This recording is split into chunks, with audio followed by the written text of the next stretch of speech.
point, in my opinion, there's 3 questions that have got to be answered. Do you have to move? Ooh, do you have a time frame to be there? And if so, do you know where you want to be?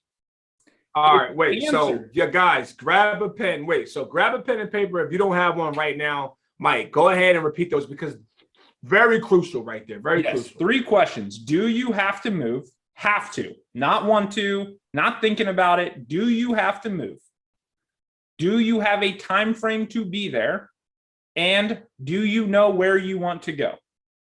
These are 3 questions. And honestly, these are 3 questions for buyers or sellers. I don't care who you're dealing with, because otherwise, guys, if the answer is no to any of those 3 questions, you do not have a buyer. You do not have a seller.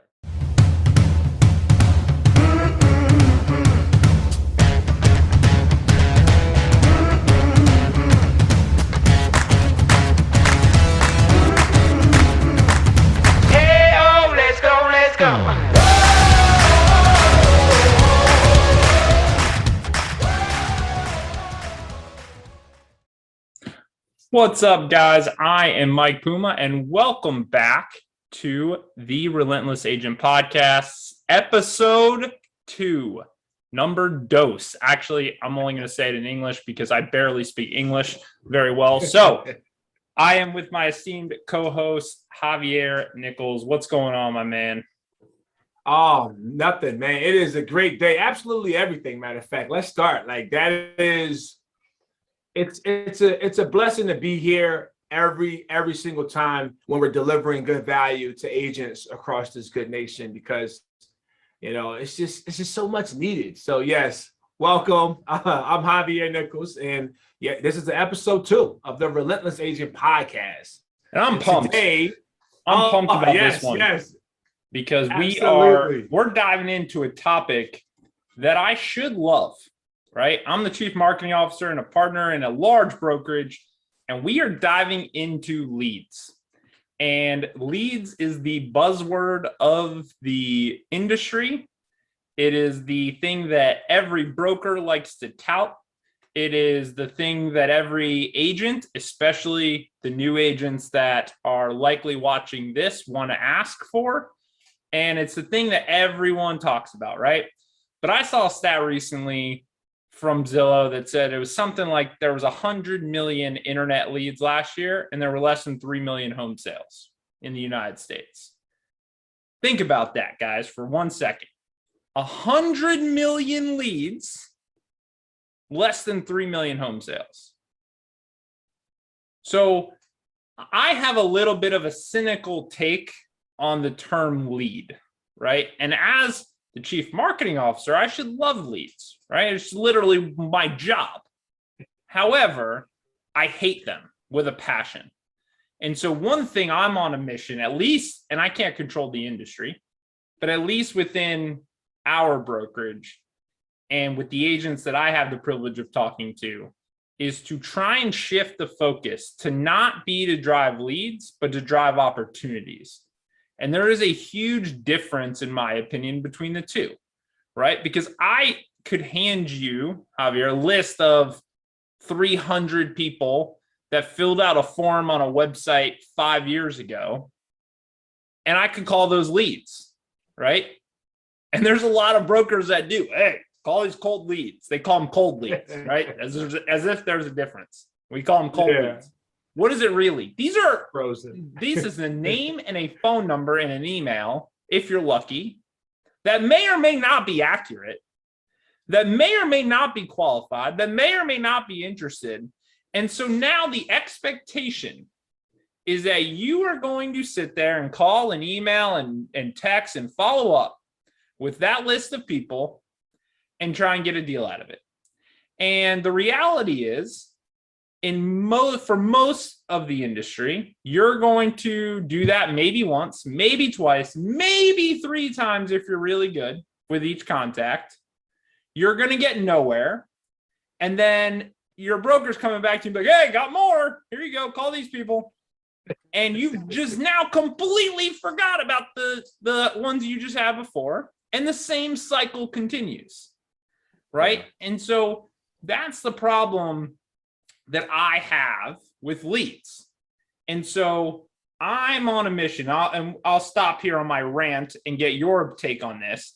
But I'm on a mission to get the focus to be on opportunities and transactions, not leads, because I think that they often are just intertwined and they are not the same.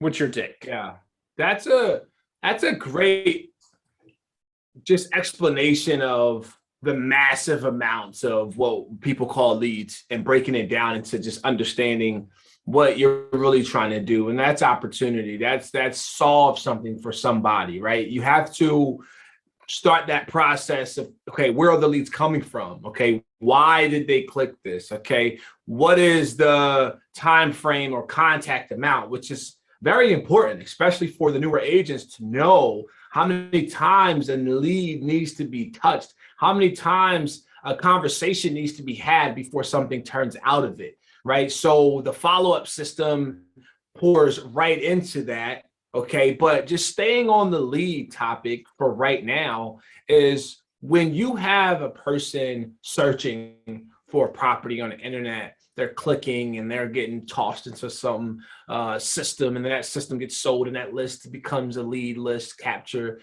and you're working it, it's going to at least 10 or 15 or 20 other agents at that same time as well, right? So let's quickly jump right back to when you have that lead, okay? What is the time frame that you, in order to make it be a successful, conversation that we're talking about, right? Is it speed wins? Because most people say that speed wins, but for me, I say quality wins, right? It's not all about, oh, let me get a boatload of leads. Well, let's get some quality leads. Where are the leads coming from? Where are these individuals at? Where are they on Facebook? Are they on Instagram? Are they friends and family? How are they coming about? So I really like diving deeper into what a lead truly is and try to understand how can I help them? What roadmap can I provide them? And during that roadmap, there's going to be questions. I want to be there to answer those questions. And I'm not going to bug them every 5 minutes about buying or selling or doing what they initially contacted me to do every 5 minutes. It's just going to be a constant, touching, saying hi, checking in, seeing what I can answer. And then when they're ready, they typically come to me and they tell me what they want. And I'm talking since I'm not really being particular on what type of lead we're speaking about, that's for investors, for my buyers, for my renters, for my sellers. That's for everybody. I treat them the same. Yeah, I think, and we'll dive into some really good ways that you can generate business to make this a very actionable podcast, right? That's the whole purpose of this. We want to give you guys as much value as possible, but also I want you to walk away from each episode with action that you feel like is simple and easy to go and take, right? We don't want to create complicated funnels and all this stuff, and that's not where this is headed. I think if you're at that level, certainly we can have that conversation offline. That's not what this podcast is about. However, for me, it starts with a couple things. One is we need to be very realistic with how many leads, you know what, I'm going to stop using that term. How many deals do I need as an agent, right? And that's where, for me, this starts, because we can't just go out and be like, oh, I just need business, right? And I get it. As a new agent, you're sitting back going, all right, well, I got to make money. I just spent thousands of dollars, right, to get my license and pay my MLS dues. And now, my wife, my spouse, my husband, whatever, is going to think that I'm not very good at this. So I've got to go prove that I can do this. You got to prove it to yourself. You're trying to learn everything because your exam that you took to get your license has literally nothing to do with actually selling real estate. So you've got that going in. So you're sitting on trainings, you're on YouTube, you're listening to all these people, you're watching top agents, you're scrolling through Instagram saying, how did that person sell a $100 million house? You're watching HGTV, you're doing all these things, right? And they're all right and they're all wrong at the same time. I think that all of that leads to the brain spazzing out and ultimately leaves you to not being productive at all. So I think we need to take a step back, and very first thing we need to do before we ever accept a lead, think about driving a lead, trying to grow our business, is take a very realistic, simple approach to what kind of business do I actually need right now? And I'm not talking about 3 years from now, 5 years from now, 7 years from now. I'm not even talking about 1 year from now. What I am talking about is, what is the level of income that I need to generate that's going to allow me to live the lifestyle I want to live? And if that is, if you're doing this part-time and you're just like, listen, if I can make 10, 15, 20 grand at the end of the year so that I can take my family on a sweet vacation or pay off these student loans or whatever it is, awesome. If it's, I need 70 grand, 100 grand, because I just left this 6-figure job over here and my wife's going to kill me if I don't make money, cool. If that is, hey, listen, I'm used to living large and I need 500 grand a year, cool. I don't care what the number is. What I care is that you know what the number is, okay? And once I have that number, now I can break that down and say, okay, average commission check in my market is X. For me in Tampa, it's $7,500. Okay, so now if I need this, then I know that I need this number of deals based on the average commission check to hit that goal. Great. How many deals does that mean I need a quarter? How many deals does that mean I need a month? How many deals does that mean I need a week? And once I know that, then I can start to figure out how many appointments, how many leads, how many opportunities do I need that's realistic for me to do that. And I can tell you that after 30 years of us doing this, we have figured out that if you go on one, and I need to stress this, one qualified appointment, and I'll explain later what a qualified appointment is. One qualified appointment a week, at the end of the quarter, you will make about $40,000 if you go on one qualified appointment a week. Because what does that mean? Well, over the course of the quarter, you're going to go on 12 appointments roughly, right? If we're doing one a week. And if I do that over 12, let's say I only close 8 of them, right? Now I'm doing enough transactions. Let's say of those, only a portion of those are actually going to get through and close in that quarter, right? At the end of the year, if you're going on one qualified appointment a week, you will make about $100,000 a year on average. So now I can start to do math. And the whole point of this is to business plan first. Yeah. Once I business plan and I know how many deals I need and how many opportunities I need to generate, now I start to get into, okay, now how am I going to lead gen? But more importantly, before I ever create a marketing plan, I need to have a follow-up plan. What is realistic in order for me to actually follow up? Because here's the real kicker. It takes on average 8 contacts with a lead before you get them to respond. 8, not 1, not 2, not 3, not 4, not 5, not 6, not 7, 8 times. So think about how much time that actually takes.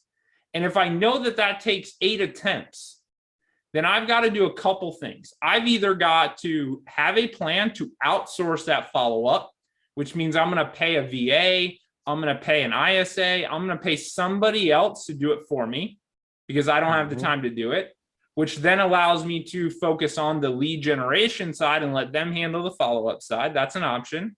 If you're a new agent, though, that may not be an option, right? Oh, well, I don't have the budget for that. Cool. Well, then guess who's doing that follow-up? You are. And guess what that means? That means then that if we know that, hey, I've got to call or make 8 attempts on this one contact, how many contacts can I realistically handle then? Because I can't do that with 100 a week. I can't do that with 100 a month, right? That's 800 attempts. Think about that. That's a lot. Yeah. Right. And so now what we realize is, though, is that we actually need for a new agent far less. Right. And to your point, if we focus on quality, I need far less quantity. And so now that if I have a business plan, a marketing plan, and a follow-up plan, now I'm putting myself in a position to succeed. But I want to just end on this, and then I'll let you chime in. just think about this though, guys. One qualified appointment a week. If you were in any other sales job, I was talking to my dad who runs a very large copier business, and he's got hundreds of salespeople. And I was telling him about this, and he's like, he started laughing at me. He said, one qualified sales appointment a week. He said, man, if my sales reps went on one qualified appointment a week, I'd fire them on the spot. And I said, I know, that's the business we're in. And if they do that, they're doing that to make 60 grand, 70 grand. You're doing it to make 7,500 an appointment, or not an appointment, but a deal, right? Yeah. That's mind blowing. So just keep that. And I just like to try and drill this down just down to the root level, because I think otherwise it gets very overwhelming. But what's your take? But see, what you are saying about breaking it down to the one a week, it's so comforting for someone just entering into this industry, because again, when you are a new agent, you don't know anything. You're being told by your broker what to do, and you're seeing agents who are actually doing it, but you have to do it yourself. And to know that there is a list of 100 or 200 leads, or you're getting things shoved into your email from your broker, is overwhelming. You think that you have to do crazy amount of numbers, but hearing one qualified appointment per week, you legit can start your Monday with contacting people and asking questions, qualifying them, okay, and making that appointment happen and feeling successful. Because if you are doing that, not only is your confidence level going to go up, but you're going to be able to generate some income to pay somebody to do the follow-up processes, to pay somebody to do a lot of the other mechanisms of your business, right? But I wanted to jump on the contacts, right? What is a follow-up contact? Are you calling them saying, hey, are you ready to sell? Hey, are you ready to buy? What are you doing, right? So let's focus on those attempts. So sure. Mike says 8. In my mind, I was thinking between 7 and 8 as well, because this is what I have learned, but I have a certain way of doing things. So with certain clients, that time frame is shorter. And maybe 2 or 3 contacts before I turn that person to a lead or a qualified lead, right? But it could be more than 8. It could be 15 to 20. You never know. But what we want to start to establish is answering those questions along the way. So someone comes into an open house, or somebody clicks on an ad that you're running on Facebook, or no matter what it is, the first question that should be asked to that person is, now let's say it was a buyer, because if you're a new agent, if you're a new real estate agent, chances are you're going to be dealt with a buyer sooner than you are a seller. Okay, that's just common. Mike, would you agree with that? Yeah, 100%. Okay, so going in with that, first thing we need to find out, okay, is their time frame. Hey, I thank you very much for clicking this link, or thank you very much for showing interest on this property. I would love to give you more information. How long have you been looking for a property, right? How long? So you're finding out the time frame of how long they've been doing it, when they plan on having it done, so you can understand what to answer and what to do along the way. So that to me is the most important, because I feel like if we go straight for the close, the first appointment, hey, are you looking for this property? Great. Oh, you want to see it? Not a problem at all. Let's go and see it. I see a lot of agents talk about that. Whenever I'm doing coaching sessions or speaking to agents, they always want to just go out and show these homes to people who are not qualified. And you find yourselves being discouraged because you're getting run around so many times and nothing has come about it. And you're like, I'm putting not only are you discouraging yourself, but you're discouraging them too, right? What is the worst thing you could do from a client experience perspective is to take me out and show me a $2 million house that I can't afford, right? Or a $300,000 house that I can't afford, right? And so that's the worst client experience you could do. But to your point, in my opinion, there's 3 questions that have got to be answered. Do you have to move? Ooh, do you have a time frame to be there? And If so, do you know where you want to be? All right, wait. Answer. So, yeah, guys, grab a pen. Wait, so grab a pen and paper. If you don't have one right now, Mike, go ahead and repeat those because very crucial right there. Very crucial. 3 questions. Do you have to move? Have to. Not want to, not thinking about it. Do you have to move? Do you have a time frame to be there? And do you know where you want to go? These are 3 questions. And honestly, these are 3 questions for buyers or sellers. I don't care who you're dealing with, because otherwise, guys, if the answer is no to any of those 3 questions, you do not have a buyer. You do not have a seller. You have someone who's interested in buying or potentially selling. You have someone that should absolutely be in your pipeline. But I like to classify my leads as A, B, and C prospects. A prospects are the ones that like we're actively looking, they're qualified, they're ready to go, and we're going. My B prospects are the ones that are close, right? There's maybe one of those 3 questions isn't 100%, and so we're still going. And my C guys are people that I want to keep in contact with, but they are not someone that I need to be touching every week or every other week or even maybe every month. Maybe they're in every other month, every couple months because they're working on credit. They're doing something, right? They not just there yet for whatever reason. So I like to do it that way, right? But those 3 questions are crucial because if you do not have a yes to those 3 questions, you do not have a lead. That is not a qualified appointment. A qualified appointment is a yes to all those questions, okay? Because now I got someone who has to move. They have a timeline to be there, so I know what we're dealing with, and they know where they want to be, okay? So now I'm not driving them all over the place. Now I'm not taking, and I'm still not putting their butts in my car. That is not happening, okay? That is not happening yet. Once I get the yes to those 3 questions, then we're going to say, okay, have you spoken to a lender? Oh, no, I'm paying cash. Great. Hey, listen, do me a favor. Can you either put me in contact with your bank or have them send me a proof of funds letter for you?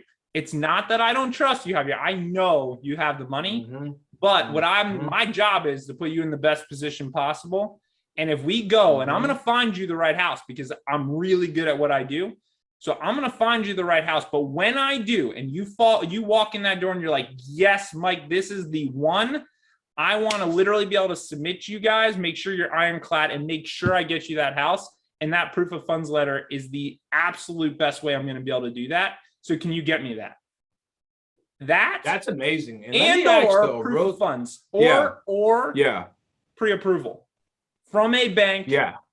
That is the 100% the next step after those 3 questions are answered. What did you want to add? 100%.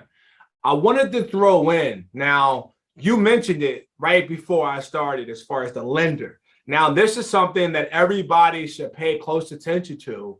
As a new real estate agent or someone who's looking to refresh their business, you need to have preferred lenders who are passionate, creative, and motivated, okay? Because when you have a prospect, whether it be an A, B, or C prospect, as Mike put it, you need to know who to send them to, meaning you should have at least 3 lenders, minimum 3 lenders that you're in close contact with, okay? There should be a high end, meaning prices high, they deal with high end credit, and they always have programs for those, okay? You need to go with somebody that's an all-around 203K, FHA, VA type of person. And you also need to have somebody who deals with credit repair, okay? Now, I'm not telling your lenders to be credit repair specialists, but I am saying that certain lenders have simulators where they can look at a person's credit, pinpoint what needs to happen, and instruct them to do those things. Now, we're not credit specialists or professionals, but having guidance is going to make your value increase when that person is dealing with other agents who can care less about building their credit, right? So when you're hearing him break it down ABC, just make sure that you guys are already, before even going and getting any leads. What we're going to talk about next is how to get these leads. But before you even get them, just have a list of lenders or speak to some lenders and find out what they are specializing in and how you can match them up with the people you will discover. So going into finding leads, because this is an instructional thing here, guys. We already wrote down the 3 questions for buyers and sellers. Now I want to talk about how to find these prospects, right? Because how we want high quality. So what shall we do? What can we do? Because remember, we don't have, capital, a lot of it to just throw out there and waste. So we have to be very, very mindful. So I would love to hear your take on that and letting us know, where do we start? Because I want to go in, but I want to hear what you have. I'm gonna add in my take for some actionable items, guys. Listen up. Yep. So for me, you typically have time or money. You very rarely have both, right? And so in the beginning, for a new agent, 99% of the time, you have more time to spend than you do money. Okay. So that means that you are going to do grassroots stuff. Now, if you have money to go spend, great. There are definitely things you can do. I still am a big fan of not spending money on leads, especially as a single agent, and focusing on the grassroots ways, right? Now, we spoke about this a little bit last time. For me, this starts in the very beginning of saying, okay, what lane am I going to become an expert in? What am I niching down to?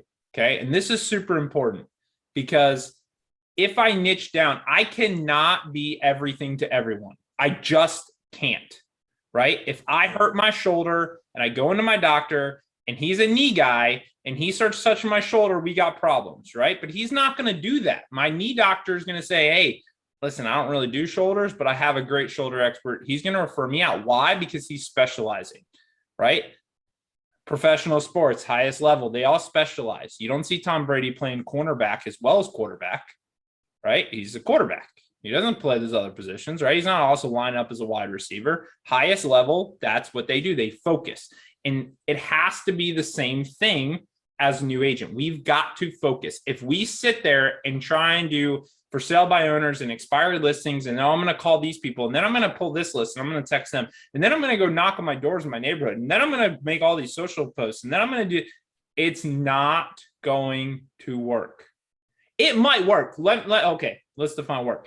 You might get a transaction if you do enough of it, but your business is going to be what I call the roller coaster. It's going to go up and down and up and then down and then up and then. Guys, I'd much rather see this.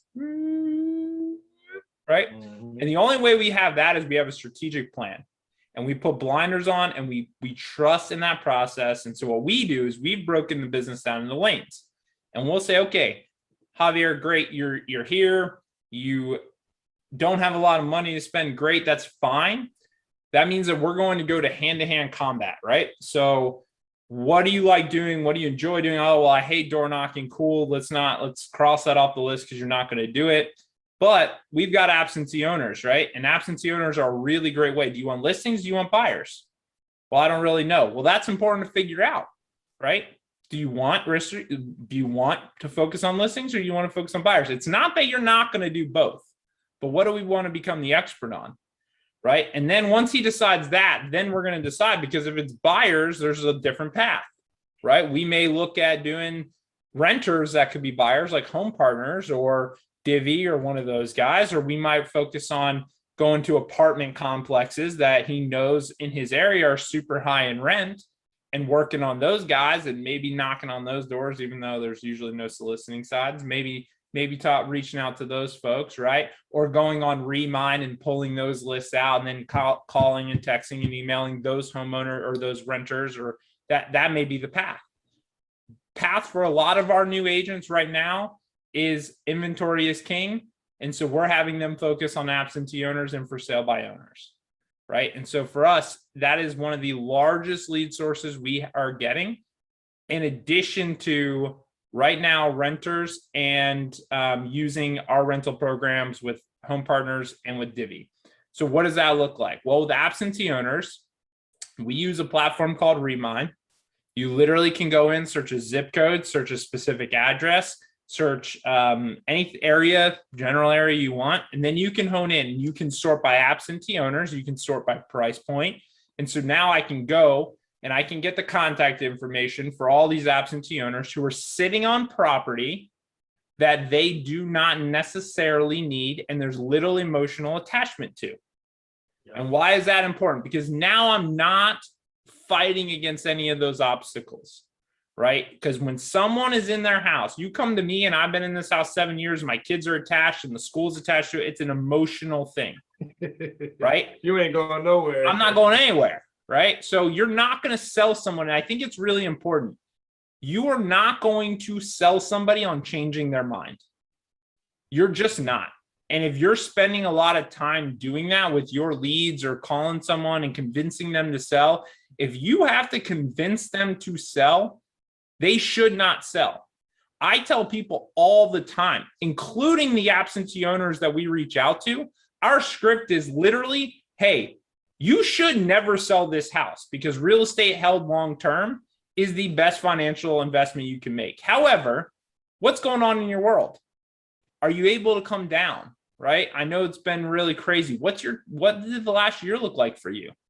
If it makes sense for them because they want to cash out, they want to retire, they want to buy something else, they have a better use for the money, now it's my job to step in and help them maximize that value. And I think, so as you start your lead gen, understand how you're going to bring value. If you approach any of these with commission breath and trying to sell someone on something, you're going to fail, guys. I promise you, if that text to that absentee owner is, hey, see, you have a house here. I think it's worth $1 million. You want to list it? Done. Done. But if you text that same owner and say, hey, John, I saw you bought 123 Street about 5 years ago. It looks like a great property. Obviously, I haven't seen it. Hey, have you been down here? Do you need someone just to go by and take a picture of it? Have you been able to see it? I know, I'm dealing with some other clients that haven't even been able to come down and see their own property in the last year. So I've just been going around. It's my community. And listen, I'm going to be a little selfish here. The reality is that I sell a lot in this community. And if a house in there doesn't look very good or starts to fall apart, it actually hurts my business overall. So I'm kind of being a little selfish, but if you'd like someone to go check up on it and just make sure that the lawn is mowed and everything looks good, I'd be happy to do that for you. Let me know. That's a much different approach. Now, what am I telling John, right? And that subtle message, I'm telling him that I'm good at what I do. I'm trying to bring him value. I'm selling a lot in the area. I have other clients in that area, right? These are the subtle cues, but I didn't ask him for anything. Not asking him to sell it. I'm not asking anything, right? Because that's not my job. My job is to guide him to whatever decision he's ultimately going to make. My job is to be an advisor and be there, right? And so how do you do that? It could be a text, right? Because if you're using Remind, the contact information is typically in there. It could be a email. And if you're going to text, my favorite is pick up your phone and shoot a 15-second video using the script that I just used and text that to him. Don't send just a normal text. Text him a video because it is a lot harder for somebody else on the other end to ignore a video or a face than a font, right? You shoot me a text, it's very easy for me to ignore you. You shoot me a video, my human nature clicks in. I'm like, what's that? And I'm going to click play, right? What is this? I want to know. Better yet, that's why with For Sale by Owners, our number one tactic as an agent is to go stand in front of the house, in front of that yard, in front of that sign. Guess what's on the sign, guys? Their cell phone number. So if you go grab your phone, go in that yard and be like, hey, man, I saw you're selling this. Listen, I sell a lot in the area. I'm not trying to get this listing. That's not why I'm reaching out. What I am reaching out for is I sell a lot of homes in here, and you maximizing the value of this property means a lot for my comps. And so I'm here to help you do that. If I can help you in any way, please let me know. Even if it's reviewing a contract, whatever you need someone to fix something, you let me know. I know everyone. I'm here to help. Boom. And if you do that with their house in the background of that video and you text that to that number and that guy gets a video and the image is his house in the background, if you think he's not going to click and play that video, you are out of your mind. It will 1000% work, right? But are you going to do it? Are you going to go and take it and not delete it? Are you going to do 37 takes in front of the house because you have bags under your eyes and there's no filter that's making you look pretty enough? That's the problem, right? That's the drunk monkey. That is the problem. Takes over. It is. Yeah, it is. It is execution, and everything that you just said. And guys, I encourage you to rewind and to hear this again, okay? Because he literally just laid down the roadmap of finding your lane and utilizing not only word tracks but scripted dialogue methods to get your point across without coming off like a salesperson, okay? Because what he just talked about is how to give, not asking for anything in return because they know what you want, okay? They know what you do, all right? But if you're coming and you're giving a person something of value, the chances of them returning that or asking for your service is much higher because guess what? Most agents don't do that.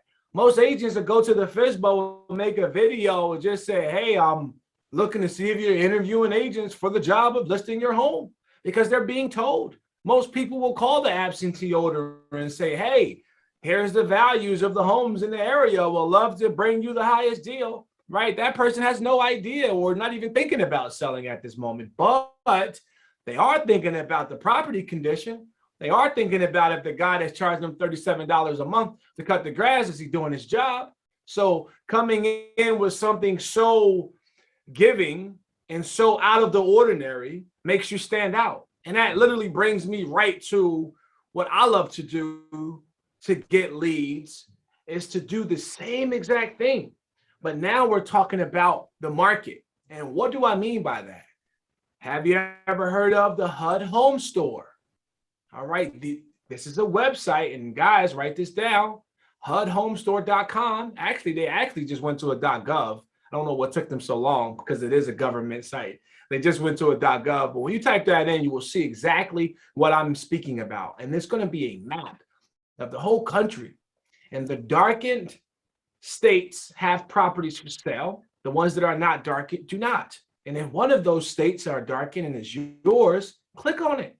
You will see the properties. Some of them are going to say new. But guess what? You can advertise these properties. So for those of you who use Instagram and Facebook regularly, you can go in there, click on the property that's near your area, click on the property flyer that's already generated from the HUD Home Store, put it in your story with a countdown ticker when the bid ends, and that's it. Or you take that and you put that same post in one of the buy-sell groups from your area or the investor groups from your area. What this is going to do, it's going to not only let everybody know around you that there is a property under market value and the bid ends at such and such date, but it's going to let people know you're providing something that no one else is doing right now. I can guarantee you, anyone that's listening to this, you do not have real estate agents promoting HUD-owned properties in your area. You don't. Yep. Right? You don't. And this is something that for you to not only develop a relationship with investors, but to let everybody know your sphere of your knowledge level. Okay, so why is this important outside of those things? Leads, prospects, deals. We need them. The bid ends in 6 days. So if somebody is interested in buying that property, you know the questions to ask. He already gave them to you. Okay, and you already have a lender to put them together. And guess what, guys? Especially for the new agents that are listening and watching this. When you're buying a HUD-owned property, they do the contracts for you.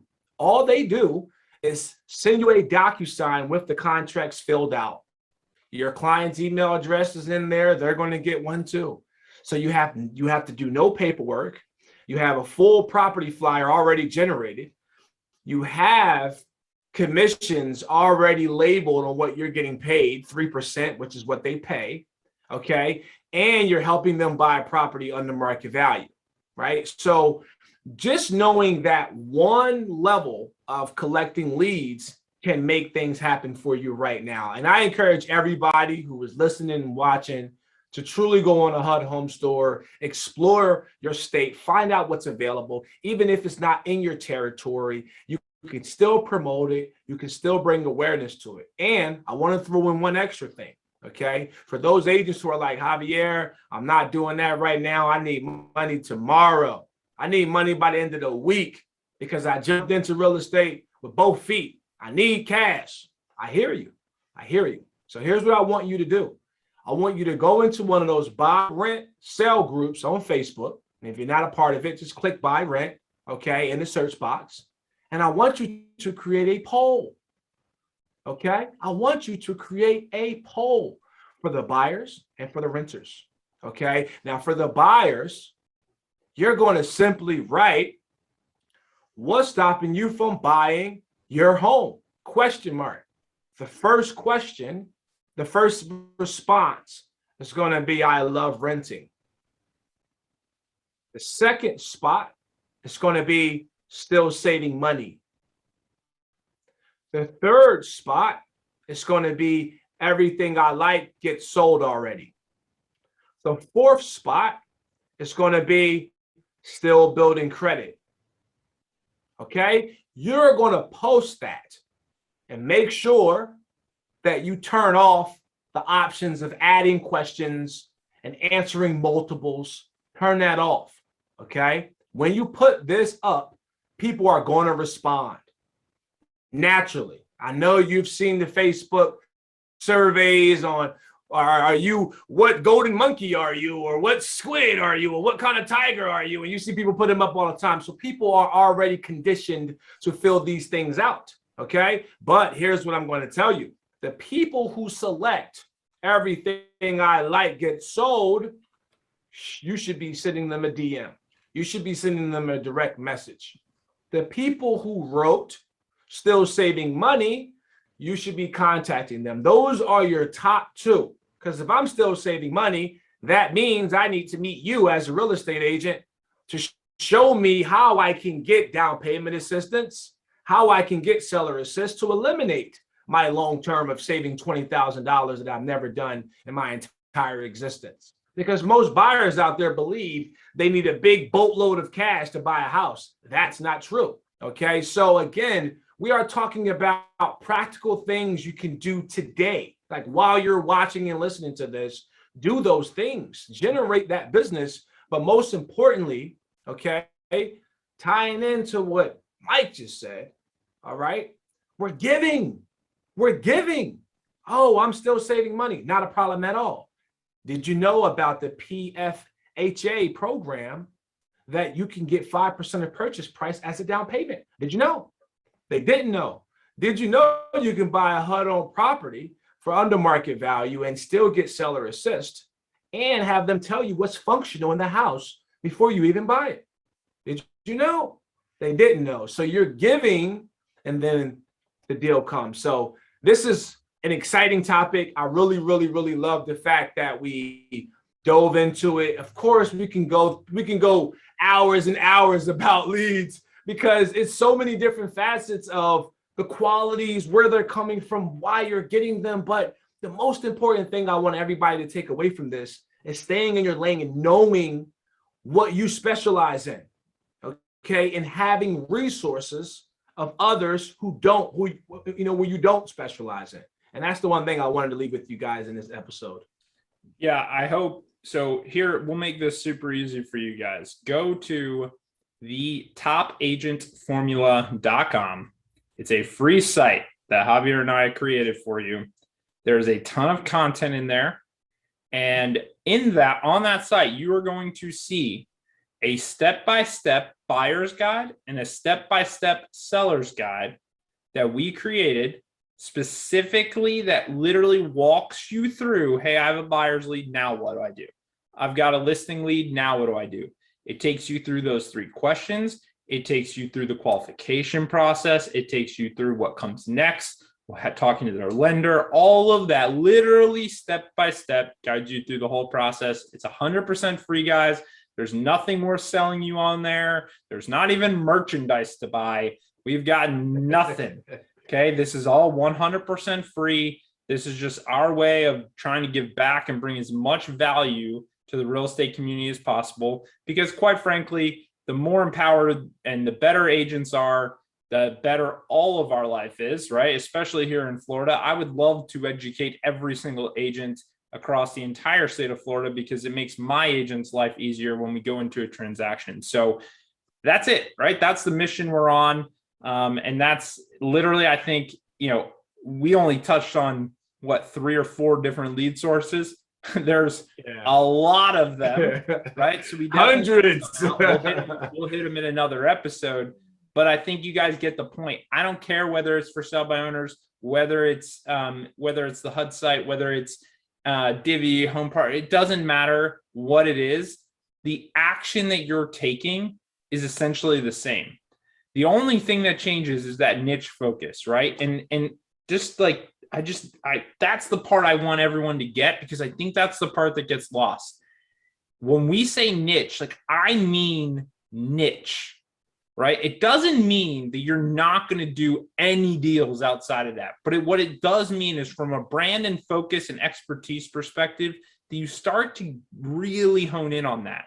And what I mean by that is like, I don't want to be the Tampa Bay expert because I can't be. Tampa Bay is huge. I don't want to be the Wesley Chapel expert. Wesley Chapel's too big. I don't want to be the 33543 zip code expert. That's too big. What I want to be is the Meadow Point expert, right? Which is my neighborhood. Yes. I want to be the Madeira Beach expert. And what that means is that I literally know everything about Madeira Beach. I know the seawall issues. I know who to contact for boat slips. I know who to contact for palm trees. I know who to contact for anything so that I can be top of mind and I can literally help my leads, my prospects, and anyone who's coming in with anything. I want to be the resource. And if I do that and I really focus in on it, then I can become that expert and I'll know those facts. I'll know what's going on with the different HOAs. I'll know what's going on inside each neighborhood. I'll know what's going on in the local towns and city halls. I'll know what's coming. I'll know the new resorts. I'll know the new projects. I'll know the new home builds. I'll know everything about that. So let me ask you, Mike. Let me ask you real quick, because I know everyone is listening to this and they're saying, okay, that what you're saying is very valuable information. But how do I use that? How do I use the last day of spring cleanup to get me to increase my value? And how do I use, and this is something that I get a lot and I love answering it, but I would love to hear your take on it. So getting those micro data points that you're just mentioning right here, that only you would know if you're from this area, right? Yep. How do you use those things? How would you translate that into something of content or something of rapport when you're speaking to a client? So my favorite thing especially when it comes to niche and neighborhoods, is creating experiences and connections to that then tie me back to that same thing, right? So as an example, in Madeira Beach, right, which we have a huge market here, it's on the Gulf Coast, we heavily get involved in the community, where especially Jeff Beggins, who's one of our brokers and my business partner, Jeff lives in Madeira Beach. He is Madeira Beach, and he has built that reputation because he doesn't need to go say, hey, by the way, look at all the stuff I know. What he does though is he will literally create a post about it. Hey guys, just ate at this amazing restaurant. If you've never eaten here in Madeira Beach and you're looking for seafood, this is the place. Little things, right? Hey, I just ordered some palm trees.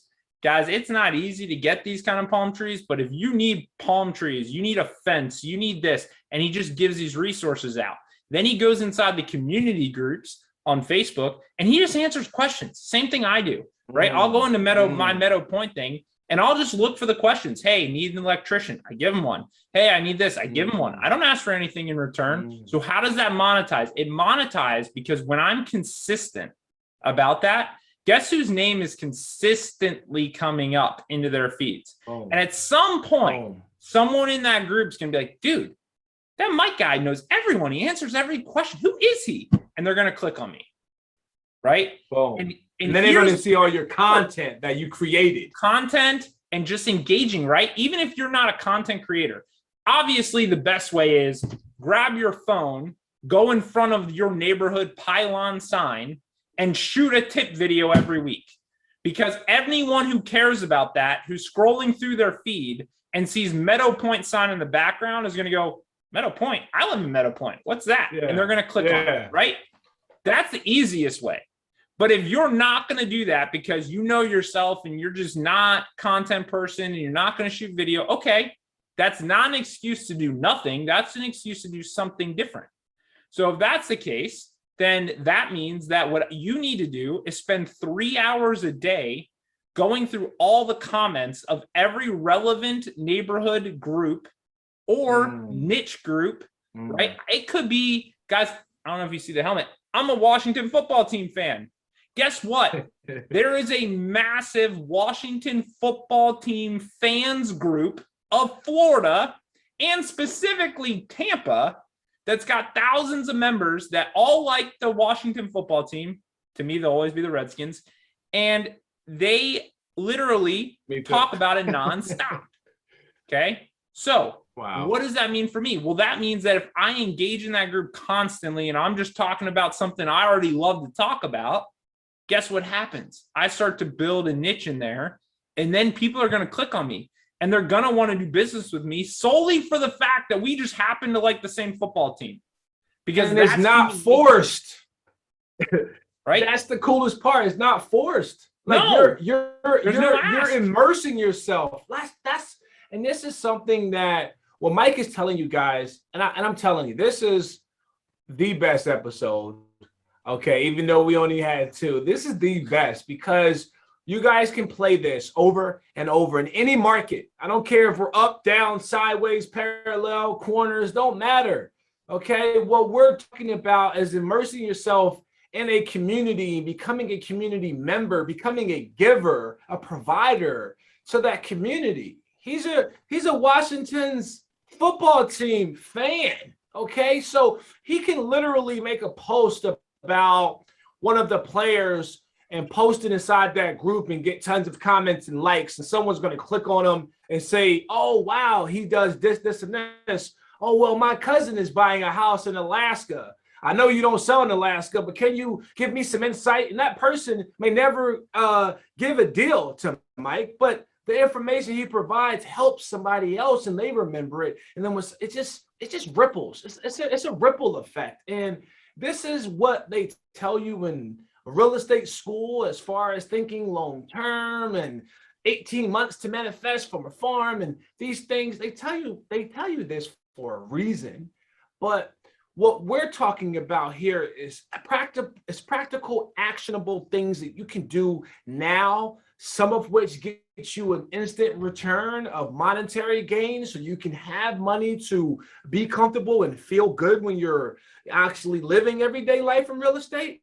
But most of it is for you guys to continue staying consistent year over year, right? Because listen, it